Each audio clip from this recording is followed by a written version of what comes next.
Stories are the most powerful thing on earth. They are literally life and death. Wars are waged based on the story of who is the hero and who is the villain. You are the result of a story your parents told each other, the one-night stand, the soulmate, and friends who became so much more. Life and death. So wouldn't you like to understand them better, these stories? How Story Works, an elegant guide to the craft of storytelling by Lani Diane Rich, demystifies stories and helps you understand why you love what you love, why you hate what you hate, and why prologues are almost always a bad idea. How Story Works by Lani Diane Rich. Available on Amazon in ebook, audiobook, and paperback form. Get your copy today.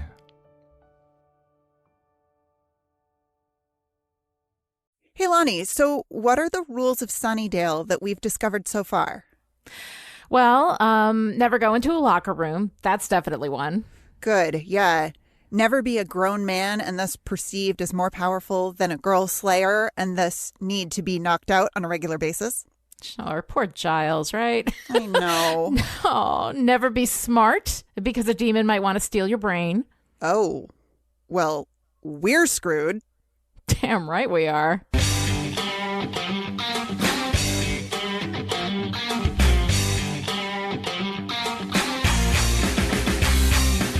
Welcome to Still Pretty, a Buffy the Vampire Slayer podcast. I'm talent show ready film scholar Noelle LaCroix. And I'm demon hunting story expert Lani Diane Rich of Chipperish Media. And we're here today to talk about The Puppet Show, the 9th episode of season 1. And do we have to? Can we just talk more about Angel? No, we gotta do The Puppet Show, baby. I'm sorry. Anyway, The Puppet Show was written by Rob Deshotel and Dean Batali and directed by Ellen S. Pressman. A warning before we begin. Every episode of Still Pretty talks about each episode within the greater context of all of Buffy, and as such, is fully spoiled. All right, let's go on patrol. In The Puppet Show, we open with Buffy, Willow, and Xander mocking Giles for getting stuck with directing the school talent show, only for the new principal, Mr. Snyder, to insist that they participate. My predecessor, Mr. Flutie, may have gone in for all that touchy-feely relating nonsense, but he was eaten. You're in my world now. A kid named Morgan does a highly competent ventriloquist act with a sexually harassing piece of garbage dummy called Sid. But because Morgan's lips don't move, it's supposed to be charming. You know what they say. Once you go wood, nothing's as good. Super charming. Luckily, Buffy's having none of it, and when kids around the school are found murdered with body parts missing, she narrows in on Morgan as a prime suspect. When Morgan and Sid see her breaking into Morgan's locker, it appears Buffy was right, and now she's next. You saw what she did, how strong she is. I know, but... She's the last. Just this one more, and I'll be free. Sid attacks Buffy in the night, and everyone thinks she's nuts for saying he's alive. But when Morgan turns up dead with his brains gone and Sid gets independently ambulatory, the suspect list tightens to Sid. Demon's got himself a brain. Sid attacks Buffy with a knife, but once they get a chance to talk, she discovers that he is a demon hunter cursed to live in the body of a puppet. And the only thing worse than that is being cursed to live in the body of a Muppet. So now he's a sympathetic comrade in the fight to stop the kid-killing demon. Once he does, he will break the curse, but since his original body is gone, will die as a result. So that makes him kind of heroic and mildly sympathetic, but still incredibly gross. Look at you. You're strong, athletic, limber, nubile. Ugh. Now that the demon has a brain, it can live another 7 years as a young human. But wait, Morgan has brain cancer, so it still needs a brain. And Snyder's hanging around backstage looking all shifty. But no, it turns out it's Mark, a student whose talent is a magical guillotine. Because that's a thing. He asks Giles to help him test his guillotine right before the show. So, that's not good. How exactly does it work? A good magician never tells his secrets. Buffy figures it out, and just as the guillotine is about to come down on Giles' head, Xander grabs the rope and saves the day. Buffy and Sid fight the demon and, in a grand example of justice, decapitate it in its own guillotine. Sid cuts out the heart, breaking his curse and finally dying. And then the curtains open on the decapitated and dehearted human, Buffy holding the dummy, and Willow holding an axe. I don't get it. What is it? Avant-garde?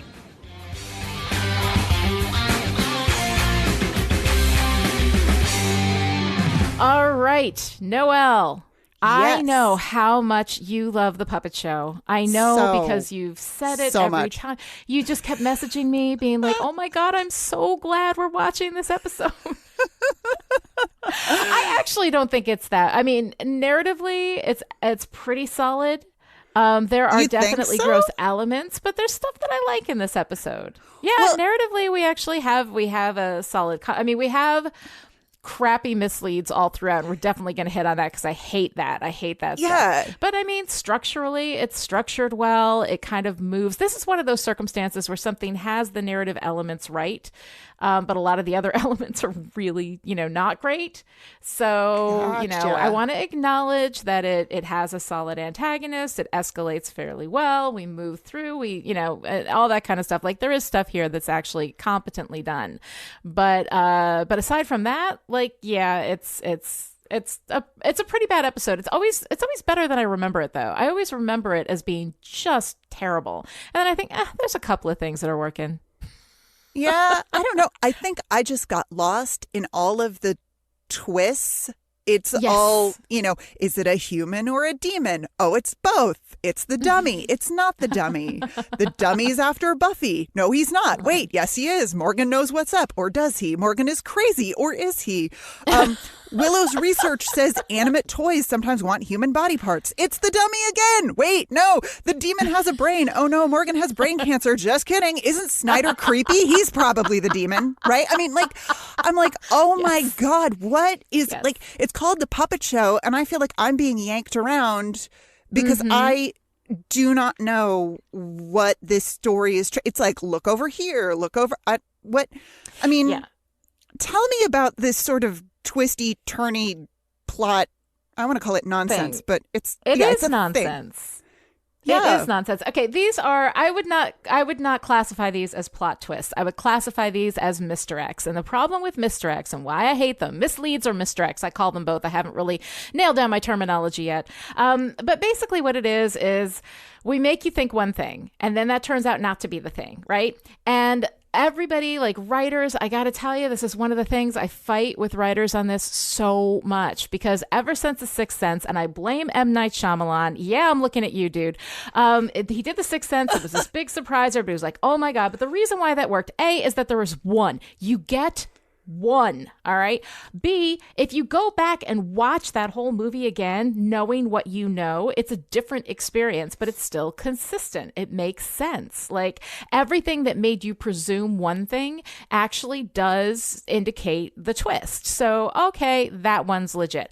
But ever since that, people have been like, I got to put a twist in. I got to put a surprise in. So they're always like, so what they do, instead of doing a competent twist, they do a misdirect where they're like, oh, I'm going to make you think it's the dummy. Oh, I'm going to make you think that it's Morgan. Oh, I'm going to make you think that it's, like, constantly. And then you're like, no, that's not it. But the thing is, why that's not competent is that if you go back and watch it through, knowing who the bad guy really is, like knowing how it ends, it still doesn't make any sense. Like, none of it really holds together that well. I can see why the dummy thought that it was Buffy, right? So the moment when the dummy's like, well, she's the one, we've got to get her, all that kind of stuff. Like, I can see that actually works okay. But to layer upon layer upon layer all these things, and then the person who it is at the end, I can't even tell you how many times I've seen this episode because I've talked about it a number of times and I've watched the entire show a number of times. I have seen this episode easily 5 or 6 times, right? I never remember who it is. dies at the end. I'm like, wait, which one is it? Like, I don't remember. Like, I never, because we see that kid once, he's in the background of a shot. He's putting a girl in the box and then she's still there and he's a crappy magician and okay, fine. But we don't get anything that makes him a suspect or that would make it an interesting, twist when we finally find out who it actually is. So all of these things piled on top of each other, being like really clumsily done. The whole, Snyder and the shadows looking shifty, like, okay, whatever, like all of this stuff. And then they get Morgan's brain. So he's done. He's got all of his stuff. But, oh, wait, Morgan has brain cancer. And all of this, is just, it's nuts. And it's not well done. So all of those stuff, those are misdirects. One misdirect is bad. 12 is just abusive. So like, I wash my hands of anything for that. Like, I am not saying that's good at all, because it's not. I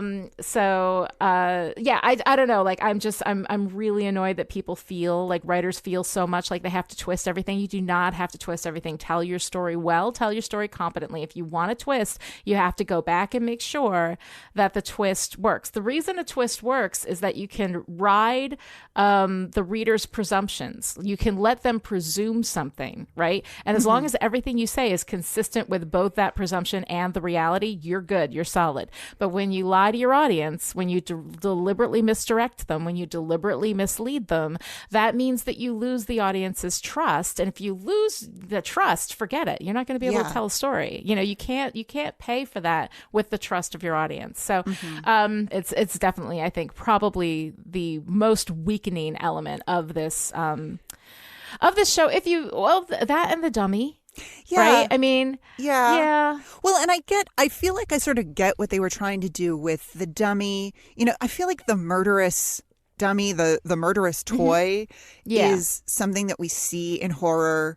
It's certainly a scary idea. And then, of course, the twist is that, no, the dummy isn't actually the murderer. Right. The dummy is helping to stop the murders. And that's something that Buffy likes to do as a show. Yeah. This thing that you think is one thing is actually another thing. Right. But like, really? Which is okay as long as it's done well and you don't do 12 of them in a single episode. Yeah. To the point that I watched it 3 times and I still really don't know what happened.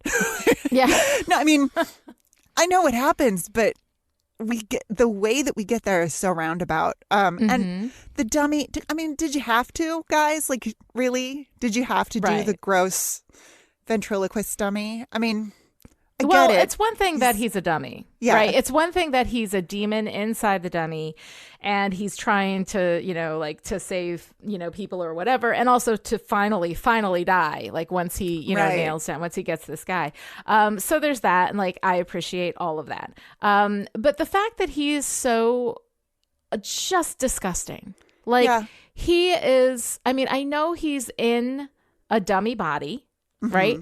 I know that apparently there isn't, I don't know what he can do as far as sexual assault, but everything he says, it's like verbal sexual assault. Everything he says. And that gross, disgusting, well, you're so athletic and limber and nubile. And then he makes that face that looks like he just came in his little dummy pants. And I'm like, no, I don't want to think about that. I don't want that look. I don't want that. That whole thing is not funny. It's disgusting.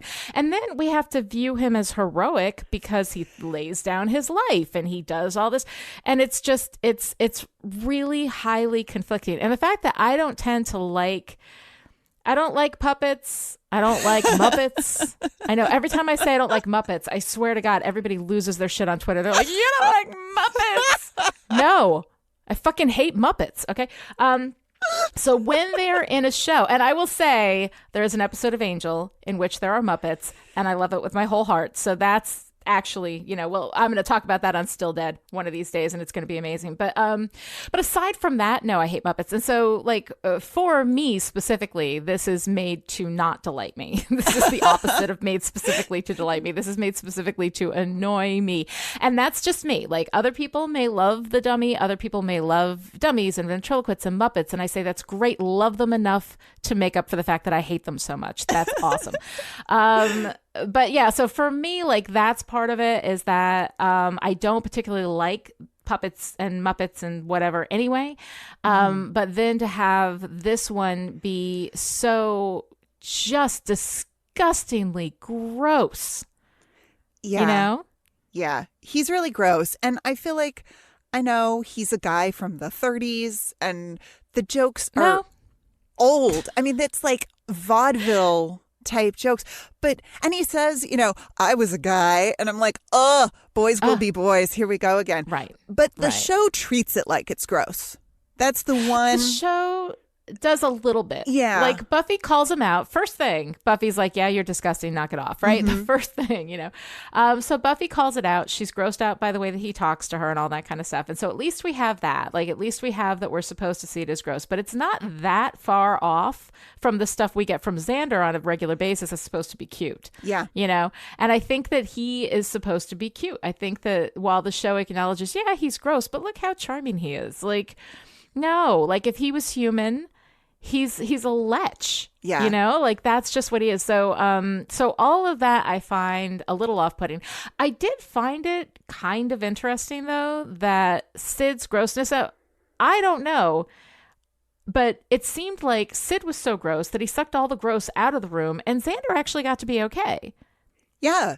Like Xander in this episode was pretty good. Yeah. Right? Xander in this episode is pretty adorable. He's got a couple of moments where Sid makes some gross crack and he kind of waggles his eyebrows in agreement. But in general, I mean, his enthusiasm about a sting operation and getting to wear a wire. I mean, know, it's adorable. It's so cute. It's so cute. Yeah.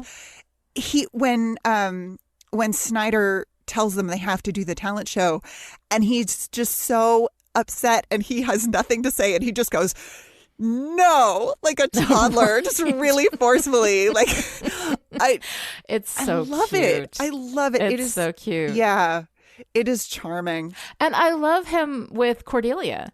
Yes. It's so incredibly cute. Like, we're going to see Xander and Cordelia get together later. These are the beginnings of that relationship when he's walking and she says, it's just such a tragedy for me. Emma was like my best friend. And he goes, Emily, you know, and then we just cut right out of it. And there's something about that that's so sweet. And then, we get them again together. And then there's this moment where Cordelia is complaining about where she is in the lineup to Giles. And Giles says, oh, your hair. Mm-hmm. She's like, what? Is there something wrong with my hair? And she runs off and he's like, wow, it worked. Xander told him, Yeah.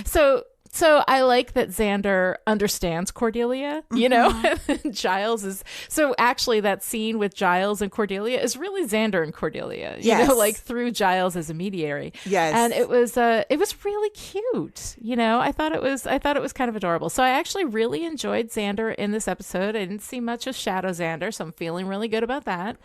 But of course, Sid was sucking all the sexual assault air out of the room. Yeah. So, what was he going to do aside from be decent? Yep. And Xander's line, I hate this school. Yeah. I love that so much. And it brings me into the realization that there's some pretty grisly death in this episode. And I feel like this is the first moment of really establishing for the audience how we're going to treat all of the death that happens, especially at the high school. I mean, it's really kind of scary if you think about it. I mean, Dancer Emily is dehearted and Morgan is debrained and Giles is almost debrained and the demon is decapitated. And the response is just kind of what? I mean, there's a strip of caution tape and the show must go on, right? No, I mean, seriously. We see what appears to be police activity around the locker room, which Giles has managed to get into despite it being a crime scene. Oh, sure, yeah. And, well, everybody on staff, I imagine, at the school has been cleared by the police department to handle crime scenes because, let's face it, right? Clearly.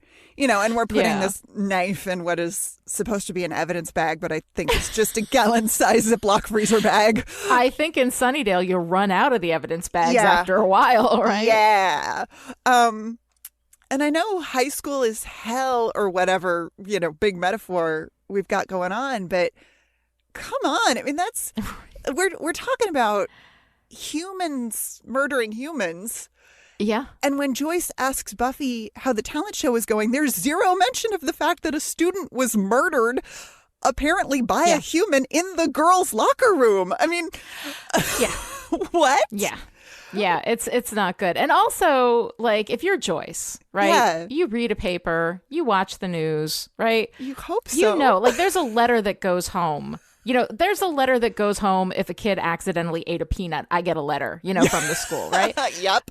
If a kid dies on school grounds, there's a letter that goes home, right? And I imagine they do it once a week in a newsletter with it all compiled because we have them every week, right? But I think if somebody dies, you know, in the talent show, that you just kind of pull your kid out of the talent show. You just kind of like, you know what? Maybe you don't need to do that. Yeah. You know? So yeah, it's a little bit weird. Yeah. And the locker room thing is beginning to get a little bit done, right? Yep. We had it last week in iRobot. We had it in Witch. There's always something creepy, and the lighting in the locker room is just terrible. No, it really is. It is the horrible. place most likely to get murdered. Yeah. One of the top 10 places most likely to get murdered are in the locker room. So creepy. Why? Yeah, you never go in the locker room alone. That's not a good idea. No, absolutely not at Sunnydale, definitely. Yeah, I mean, and it makes sense, right? It's a vulnerable space. It's nice and echoey, so you can do all kinds of lovely horror things in the locker room. But I'm starting to feel like, you know, God, another crime scene? We just cleaned up from the last one. We just cleaned up the last one. We should just have a room that is the school crime scene and just like, please keep your murders to that room. Exactly. Because that way we've got it prepared and all that. Absolutely. It's pretty nuts. Yeah. And then, you know, Morgan is murdered. Right. You know, and Buffy finds him, but we're just going to keep the show's just going to happen. Right. And it is a very weird kind of disconnect with reality. But again, because it's Sunnydale, you know, because this is just the way it is. Like, it's incongruent if you think about it. Yes. But if you don't think about it, you're just like, yeah, okay. Yeah. The way I like to think about that sort of thing is the director or the writer or whomever saying, do you want to hear the story or not? Right. You have to, when you have to suspend your disbelief so hard, it really is just, you know, like, come on now. Do you want to hear the story or not? So just shut up and stop nitpicking. Pretty much, yeah. So, I mean, Xander saying I hate this school is kind of really the only recognition I feel like we're going to get from now on that this is... Yeah, that this isn't normal and this isn't okay. Yeah, this isn't normal, this isn't okay. Right. But it's interesting in that is just great narrative shorthand, great genre shorthand. Maybe we're playing with genre a little bit here for this is how the show is going to be from now on. Right. Don't, you know, just expect this kind of thing, and what we're going to be looking at is not, you know, the ins and outs of what happens when someone is murdered on a high school campus, but what happens, you know, when your school is on a hellmouth. I mean, that's because that's really the point, right? The whole reason everything is here happening at this high school is a hellmouth. A hellmouth? The hellmouth? Hellmouth. I think that at the beginning they refer to it as the hellmouth. I think. But over time, we will discover, of course, that there are other hellmouths across the world. It's just that this happens to be one of them.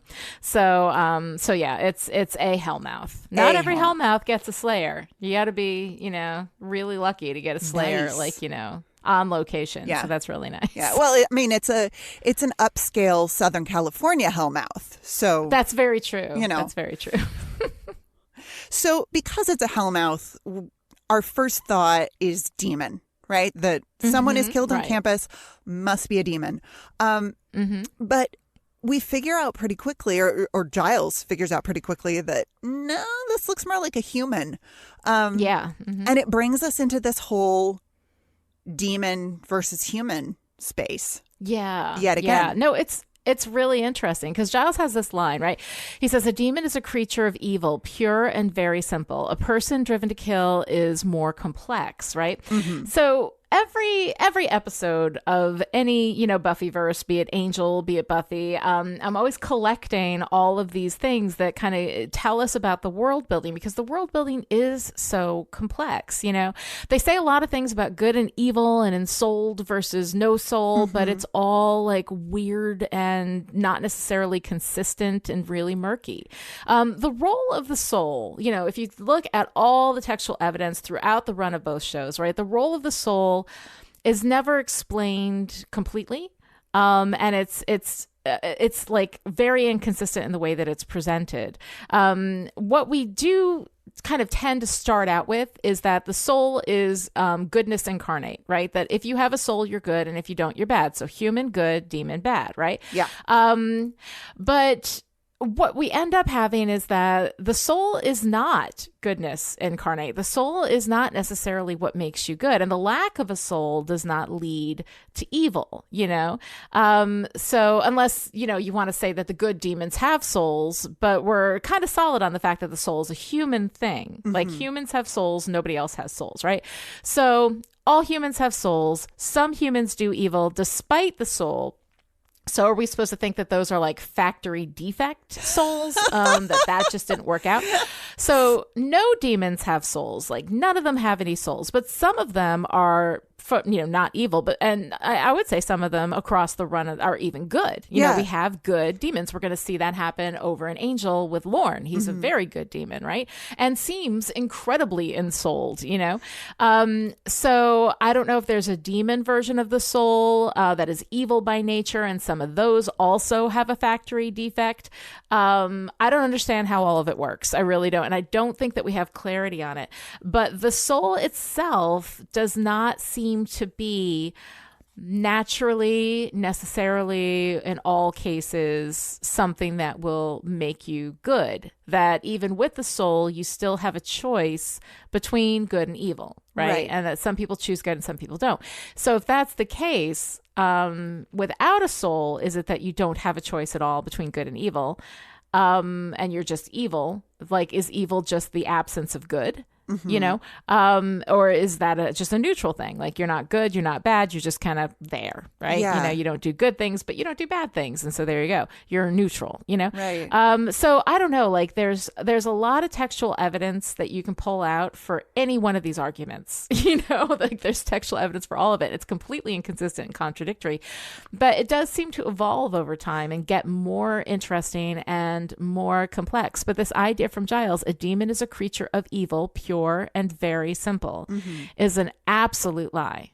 Yeah. That is not true. We textually undo that very quickly. And I guess like this is the beginning of Giles's career outside of the academic, right?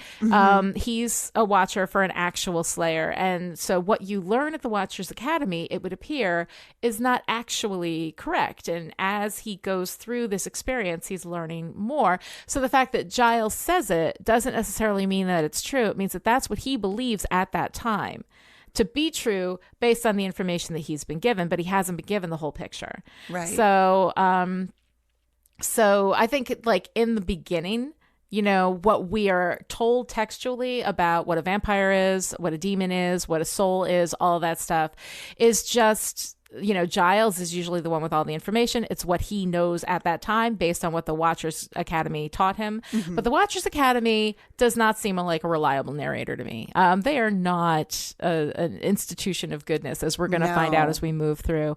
But I find it it's always an interesting topic for me whenever we get a little more information about how this works.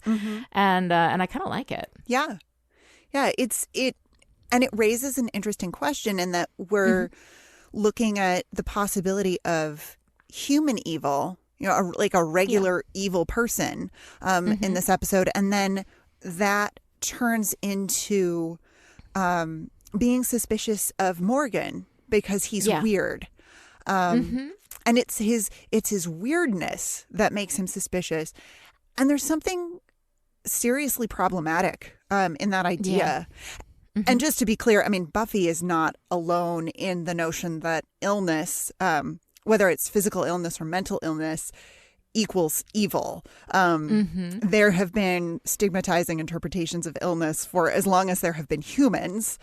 Oh, yeah. I mean, absolutely. Like the idea of the exorcism, Yeah. right, is get the demons out, that the demons are what are causing either your physical or mental, symptoms. Yeah. So we have been like literally demonizing mental illness, and physical illness since, the beginning of time. It was how we explained it, right?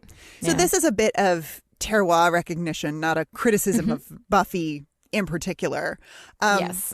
But it is played like it's obvious. Morgan is different, and therefore he's creepy. Yeah. But when we have, legit creepy behavior, like sneaking around in the shadows and showing up at random, unusual times, stalking you through alleyways, right? Yeah. From an ostensibly sane and sold vampire, just saying. Then it's sexy. No, in that case, it's sexy. Totally. Yeah. But when we're alone with Morgan, there are a few times in the episode when we're alone with Morgan, he is clearly upset, which raises the question for me, what is Morgan's relationship with Sid? Right. Because here we have I wonder about that, because Sid is a demon hunter whose existence got thrown into a puppet, right? Yes. So he's been riding around in a suitcase for all of these years, presumably passed from ventriloquist to ventriloquist, right? Yep. And then he ends up with Morgan, right? At Sunnydale High, where the demon that he's hunting just happens to be. So how did that happen? How did he get enough? Did he just grab his suitcase and show up at Morgan's door? And Morgan was like, "Oh, I've always wanted a ventriloquist dummy." How did that? My presumption is he must have done that. He has obviously, independent ability to move and to go around and all that kind of stuff. So he must have, picked a kid and just shown up, right? Did he cause Morgan's brain cancer by bringing all this demonic energy? Oh dear God. I hadn't thought of that. Now I feel really sorry for Morgan. I know, poor Morgan. He has headaches, right? Yeah. He gets picked on by all the other kids. He's being spoken to by a dummy. Morgan did not get a fair shake. No, he really didn't. And Sid propped up on Morgan's lap during history class seems just kind of protective in a weird way. Of course, until Sid's head spins around and looks at Buffy. Right. But when Morgan comes back to see Mrs. Jackson about getting Sid back from the cupboard, it's played kind of like he's an addict or like he's crazy or like something is wrong with Morgan. In a way that we never really pay off. We never really address, other than it makes him seem creepy. And that's not good. Yeah, no, it is. It's a little bit, I don't know, Morgan's whole thing makes me just feel really bad for Morgan. He's got all of this stuff. He's got these headaches. He's got this dummy that is making him hunt demons, all of it is a little weird. And I think that if we had switched some of this and actually seen it from Morgan's point of view, and given Morgan maybe a moment of heroism or something, but instead we just give him this really grisly, awful death. Yeah, and he's afraid so much of the time. He's nervous around Sid. He's nervous around Buffy. He's nervous around his teacher. He's just... I just feel bad for him. It's not any fun to be him. And then we're supposed to look at him like he's a suspect. When the actual creepy dude suspect really should be Principal Snyder with all of his, scary showing up in places when Buffy is alone. And he just looks creepy. Oh, he's so creepy. He looks oh my so God, creepy. I love him. I love Principal Snyder so much. He makes me so happy. Armin Shimmerman is just fantastic. He's such a strong, like, antagonistic figure, you know, with power even over Giles, Yes. which I really like, you know, because then Giles has that kind of mundane antagonism within the school space, you know. So I like that a lot. It's really fun. I love him in the beginning, you know, where he's like, Mr. Flutie might have gone in for all that touchy-feely relating nonsense, but he was eaten. Yes. You know? Yep. I'm just like, okay, all right. Sunnydale has touched and felt for the last time. Right. Yeah, no, he's really a lot of fun, and I enjoyed that a lot. So, you know, we have all of this stuff happening. Like, we have Buffy reacting to the dummy.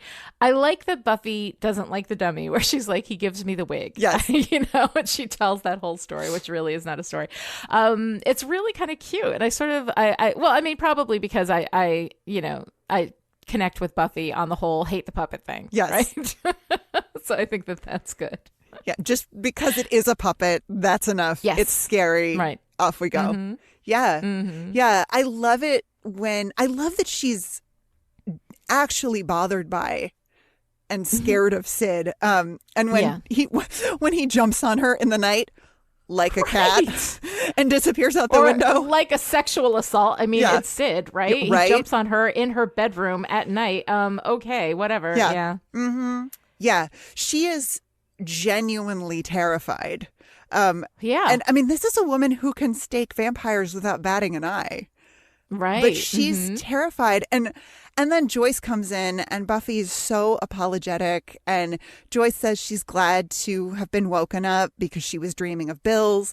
And I think, yeah, 2 men at once is great, but it's confusing when they're both named Bill. So Oh man, I am really going to take that as my headcanon of what she was actually dreaming about. Oh, yeah. I love Joyce in this episode. I do too. Joyce is a great mom. You know, she's being sweet, she's being supportive, she's not mad at Buffy when Buffy wakes her up in the middle of the night. Yeah. She's also failing to take her kid out of the talent show where 2 kids have been murdered. But granted, one of them was murdered right before the show, so she didn't have a lot of reaction time on that one. But yeah, it's, you know, it's really fun because Joyce is a problem character throughout the run of Buffy until, like, you know, a little bit later, like after mid-season 3, I think she starts to even out a little bit. But until then, she really is just kind of the cardboard stand-in for, you know, the mom who doesn't get it, the mom who doesn't understand. And some of the things that she says to Buffy are just downright terrible. And we're gonna definitely address those as we go through. But this is a really nice Joyce. This is, you know, nice and supportive and caring and, you know, and kind and all of that kind of stuff. And I really liked her in this. Yeah, and I know I've said it before, but Christine Sutherland is fantastic. They give her very little to do, and she does all kinds of things with it. She does everything. And so I really enjoy watching her, and I think it's unfortunate that Joyce is mostly, at least at this point, mostly just there to block Buffy and whatever Buffy's trying to do. She's ill-used for the first couple of seasons. It's not great. But when we get good Joyce, you know, and Christine Sutherland is always fantastic. Whatever they give her to do, she does a great job with it. It's just what they give her to do isn't all that great sometimes. Yeah. You know? Yep. Yeah. It's true. But she comforts Buffy, and then, you know, we get that review, you know, you shouldn't sleep with the window open, and Buffy says, I didn't. And we're, you know, so we're on that super creepy dummy path. And of course, and that shot when Buffy's in bed and the lights go out and then we see Sid's face in the window. Oh my God. Like, I mean, no, that's terrifying. That's so scary. So, I mean, I know it's coming and I'm like, no, that's. Yep. So Sid is super creepy. Buffy's super creeped out by him. But then at the end, there's this weird sort of tenderness between them when she's holding his body like a baby. Yeah. And I don't really know what to do with that. I mean, if I wanted to go way out very far on a probably shaky limb, I could probably say something about internalized misogyny and women being complacent in their own oppression by unfairly forgiving the creeps who objectify them. But then they realize that the objectifiers are themselves merely objects, and it's a whole big patriarchal circle of life sort of thing. Oh my God, I love that. I don't know. I think that's fantastic. Avant-garde, right? It's like, Yes. yeah. Yeah. There's something. Yeah. Well, I don't know. I mean, I think like what I saw with her was this extreme empathy. You know, like Sid was gross, but he gave his life to save and protect others. And I think at that point she has complicated feelings about it, you know, that she's like, well, he's disgusting. You know, but what he said was really gross, but his actions were all good, right? Yeah. And so we say, like, it's not what you say, it's what you do, which is true of when you say good things and you do horrible things. It doesn't make you okay because you speak well, right? Right. You know, there are a lot of people out there who claim to be allies, who claim to be feminists, and then they do terrible, terrible things, you know, and it's what they do that matters, is not what they say, you know, because it's easy to know what to say. So here we have the actual inverse of that, right?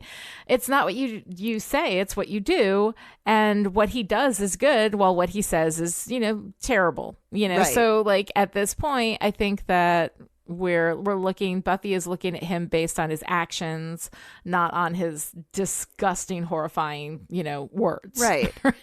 And that and the end game for him, his reward is death.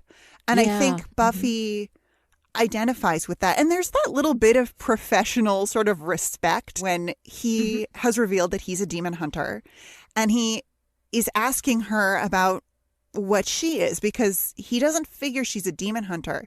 And she says, I'm a vampire slayer. And he's impressed. He's genuinely impressed. And then he goes on his little, you know, objectification train ride of, you know, awful. I knew a slayer back in the 30s. Racist. His racist, sexist objectification of a slayer from, you know, 60 years prior or whatever. Yeah, that's pretty awful. He almost had a good moment there. Yeah, it was almost a good moment. It was so close. It was almost a good moment. But he does, I mean, there is that recognition between them because their roles in that way are similar. And they're dangerous. You know, sometimes you're a demon hunter and you get stuck in a ventriloquist dummy. Sometimes you're a vampire slayer and, you know, your life expectancy goes way down. Right. So I get the little bit of, you know, the tenderness at the end as a recognition of that weird sort of camaraderie. But it's still that ending still feels super weird to me. And it is. And I love what we get from Snyder. I don't get it. What is it? Avant-garde? Oh, like, I love that. That whole so thing funny. is adorable. So funny. And so the perfect, I mean, it's just the perfect ending to the episode because Buffy says it's over and then the curtains open. And it's just wonderful. It's this wonderful, it's the beginnings of the show's self-awareness about what it is and what it's doing. Yep. We have the earlier moment from Giles where he acknowledges his role as Captain Exposition. Yes. I know. I love that where he says, I must say it's a welcome change to have someone else explain all these things. Yes. And we're only 9 episodes in, Giles. You have no idea. Like, you have barely scratched the surface of your role as the exposition fairy. Like, this is just... But he does it so well. I mean, we give Giles the exposition because... Anthony Stewart Head, damn. Yeah, like it's one thing to be a good actor in the intense emotional moments, but to be able to pull off exposition, like crates and crates worth of exposition and do it really well. Part of that is in the writing. Like a good writer can make that, but Anthony Stewart Head needs to get some kind of award because that is so hard to do. And he does it and makes it look easy. He does it ridiculously well. And right from the beginning of this episode with his weary like his exhausted facial expression. Yeah. As he's watching the talent show rehearsal. I'm like, oh, Giles, I feel for you. I know. I love it. And then he's stuck doing the talent show, which is one of the things, I mean, Snyder makes him do it, you know, and it's just terrible. And he has to like listen to all these like terrible talent acts, and Cordelia's singing. It's so incredibly sweet. And and when he's like, well, we have to do this because we don't want to, you know, raise any suspicion and all this kind of stuff. It's really nice. I like it. Yeah. Yeah. I like the beginnings of that relationship between Giles and Snyder. Yeah, no, it's really good. It's really good. Snyder is a lot of fun. Like, he's obviously terrible, you know. Although, really, introducing him in this episode, like, he's horrible and he's mean, but it's wonderful. Like, I love how horrible and mean he is because he's exactly what he's supposed to be. But one thing he's not, and I will give him this, and I will love him for it. I will be willing to like stake my reputation on the fact that Snyder never says a Sid kind of thing. Like, he never makes sexual comments. He doesn't have that kind of predation in the way that he doesn't do that at all. You know, he doesn't objectify the women. I'm pretty sure that's true. Yeah. That's true. He doesn't here, definitely, but I'm pretty sure throughout the run he doesn't objectify any of the women, which, by the way, is more than we can say for Xander. So yeah. Hey, how bad can he be, right? we gotta give him something, right? He doesn't, at least he doesn't do that, which is something that we see a lot in characters we're supposed to like. So I appreciate that. Yeah. All right, so getting to the end of the discussion here, what's your girl power moment of the week? My girl power moment of the week is definitely Buffy telling off Morgan when she thinks it's Morgan. Right. She says, get a new shtick unless you want your prop ending up as a Duraflame log. Right. And she glares at him with this like certainty. Like, I will do it. Like, I will totally light fire to that thing. Yeah. No, I love that she doesn't play along like it's charming. You know, I love that she slaps him down with it. And I mean, granted, I'm sorry that she does it to Morgan because it's not Morgan's fault. Right. But in reality, the one she's slapping down is Sid, you know? So I like that a lot too. I thought that was good. Yeah. Especially when we have Willow telling us that dummies are cute. And I'm like, no, Yeah. it's not cute. Willow puts up with a lot of stuff that, you know, probably she shouldn't put up with, but poor Willow. Poor Willow. All right, so what's your favorite part of the puppet show? I know it's going to be hard because really hated it so much, but my favorite part is the reaction from everyone when Sid disappears from the library. I know, it's wonderful. Especially because Xander has been so confident and so amused with himself for having stolen the dummy, and he continues his joke about, you know, about Sid not being animate, you know, much longer than anyone else is finding it funny. He's clearly just making this joke for himself. He's kind of being a jerk, and then he's terrified. He's absolutely terrified when he looks over. Yes. And Sid is gone. And he leaps up on his chair and yelps. And it is so funny. It's adorable. It's so funny. And then when he says Sid's gone, Giles looks down like there's a giant, you know, hamster or something on the loose. There's like that their instinct is to find high ground with the dummy on the loose is so funny to me. I just love it so much. What was your favorite part of the puppet show? I have to say, I think it's Buffy, Willow, and Xander doing Oedipus at the end. It's kind of adorable. Like, I love when good actors have to pretend to be bad actors. It's kind of adorable. Oh, it's so good. And then Willow runs away. And then they close the gap. I don't know why that's so hilarious, but it really is.